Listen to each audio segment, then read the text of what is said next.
honestly. Today, the majority of us here fall somewhere in the spectrum of the middle class. But in James' day, as in many developing countries today, you're either very rich or you're very poor. There's no in-between middle classification. And James bluntly points out in this passage the unfortunate reality that most people in his day who got their wealth at the expense of those who were less fortunate.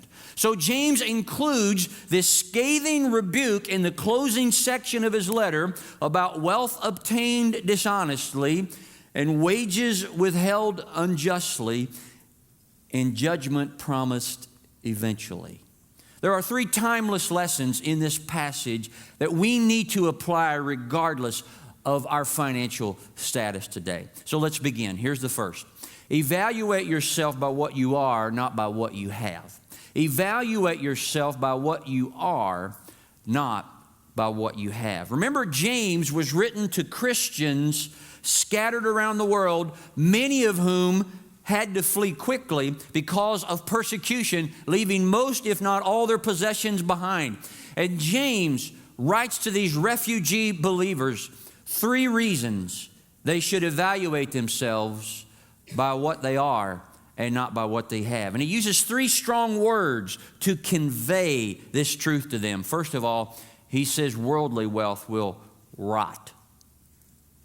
I hear the term rot, and I think of a tomato that's rotted or a piece of fruit that's gone bad. It's something that could have been of great value and pleasure to someone had it been used in a timely manner, but it was foolishly wasted by lack of use.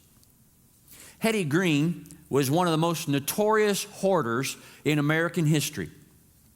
Hetty Green died in 1916, and she left an estate estimated to be worth $100 million. That's a lot of money today, but in 1916, she would be the equivalent of a billionaire today. Her diet consisted of cold oatmeal to avoid the cost of heating it. Her son suffered a leg amputation because she delayed his medical assistance while searching for a free medical clinic. His leg became so infected it became incurable and had to be removed. The house she lived in was a rundown shack. It was an eyesore in her neighborhood. She wore the same old clothes regardless of weather, and many times she would be seen pushing an old cart collecting trash. When Hetty Green died and the discovery of what she had in terms of financial resources available to her and the thought of how she could have lived, people were shocked and disgusted. Her wealth had literally